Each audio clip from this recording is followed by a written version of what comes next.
questions about the Kamala Harris campaign and list of proposals that make up something called a platform. We've been very slowly filling in the blanks here. And you like to think that maybe the 3 interviews that she's doing today in the town hall later on this week with Univision will start to fill in more of those blanks. It just has been difficult so far. When you're a guy like Nathan Dean running things at Bloomberg Intelligence and you're doing 40 events a week, these are the questions people are asking you about. What about the deficit? She was asked about that last night in the 60 Minutes special, Maya McGinnis's new research.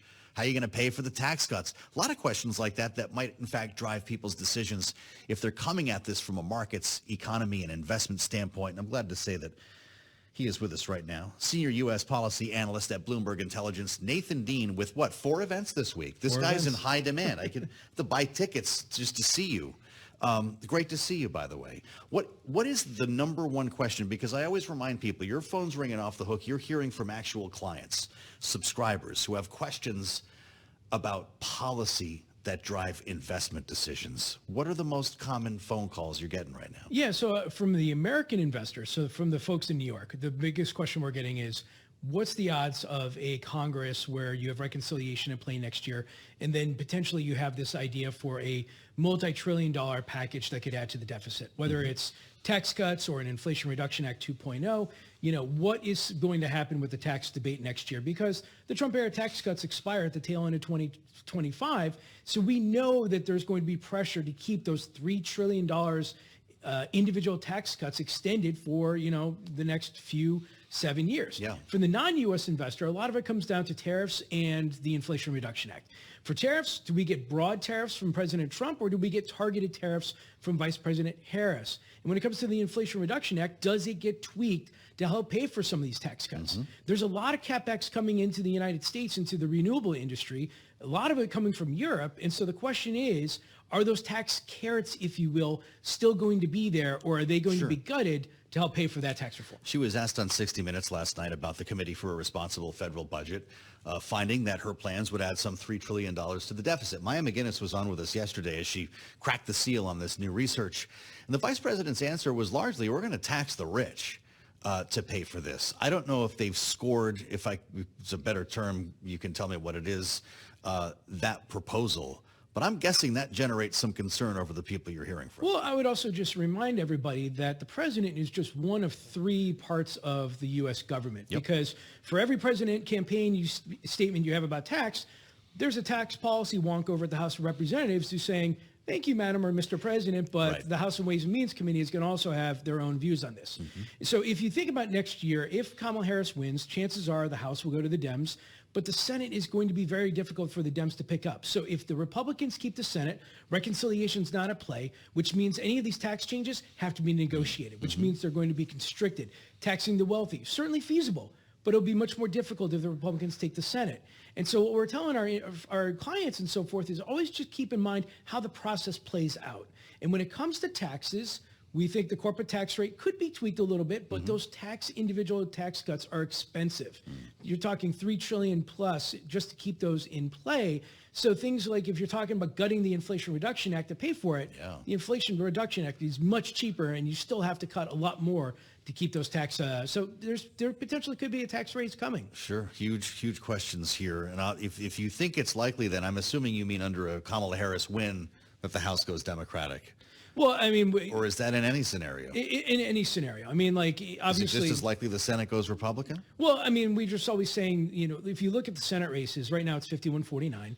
West Virginia, Senator Manchin's retiring. And so, it doesn't probably need to be any of us to know that West Virginia will probably go to the Republicans. But there are some very difficult races that the Democrats have in order to keep the Senate. Senator Sherrod Brown, chairman of the Senate Banking Committee in Ohio. Senator John Tester, also a member of the Senate Banking Committee. And so the Democrats have to have a great night. And so I think the investor perspective is that the Republicans are going to keep the Senate. The big question is the House and the presidency. Okay. Sorry, the Republicans will take the Senate. Understood. In that world, you're not going to legalize cannabis, which I understand Kamala Harris wants to do. I was really struck by how little coverage this got. She did this podcast, All the Smoke, and it's, not only about marijuana, but she made clear, quote, I just feel strongly people should not be going to jail for smoking weed we've gotten to the point where we have to understand that we need to legalize it and stop criminalizing this behavior. This is the Matt Barnes, Stephen Jackson podcast. We're talking about federal legalization.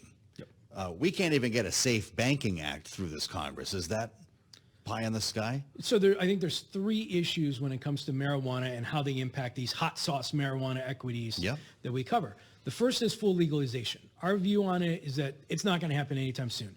Even if President Trump wins, in that Truth Social post that he posted about marijuana, he said mostly defer to the states on this. Right. The second thing is the Safer Banking Act. I think the Safer Banking Act can eventually get there. It's just not going to be a tier one priority. Maybe 2026, somewhere. I think the most important catalyst for anybody who's looking at marijuana equities right now from the policy perspective is reschedulization. Because both Kamala Harris and President Trump have said that moving from Schedule 1 to Schedule 3 is something they're in supportive of. And it's also something they can control, bypass the opposition, because they have the power of the regulatory mindset. Now, we've heard anecdotally that the DEA is still not on board with that. It may take some time, but we do think that reschedulization to Schedule 3 will happen. And as a result, these marijuana equities will get tax relief, and their tax rates go from like 40% down to like 5%. You were pretty shrewd to slow people down on that story earlier this year when the ball started rolling on reschedulization. You're not surprised it hasn't happened yet. Well, look, it's Washington. What happens if fast in Washington? I mean, nothing... This one, though, had opposition that might not have been on the front page when it first came up. Like you said, internal concerns at the DEA. Well, look, I mean, reschedulization and marijuana is a tough issue to move through Congress no matter what, because it's historically been illegal. It's federally illegal. It's still federally illegal. And it's not something that I think the federal government has come to be able to come together and move quicker than we've seen in the states. Obviously, we've got 38 plus states that are moving to either decriminalization or legalization. But, as with the filibuster and institutional knowledge of the Senate and so forth, it's just something that, people just generally haven't been able to gravitate to. Now, we were wrong on safe banking. I thought safe banking was going to move in the last congressional term. It hasn't. So we think that this is eventually coming, and we do think legalization will eventually come, full federal legalization, but it's just not going to be fast. It's still years away. Years away, and it doesn't matter in that case who's elected president, right? If you've got them both with a similar approach here. Yeah. Harris administration, Trump administration, same outcome. Yeah, because we're talking about the Senate. I mean, it really comes down to the Senate. I mean, obviously the House has, depending on who controls the House of Representatives, it could go either way and so forth like that. But I think it ultimately comes down to the Senate because of the filibuster. Now, I think you could probably get 60 plus votes if you were to give a bunch of senators truth serum.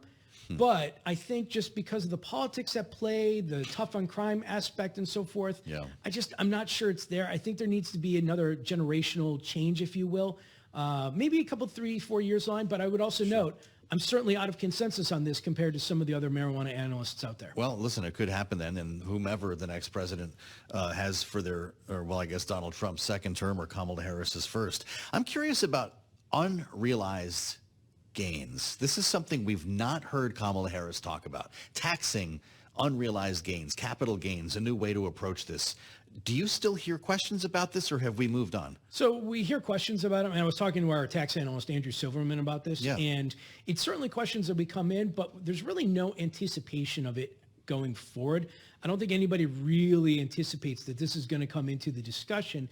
I think it is certainly as a campaign point that they can point out and so forth like that. Yes. But the biggest cost of tax reform is those individual tax cuts.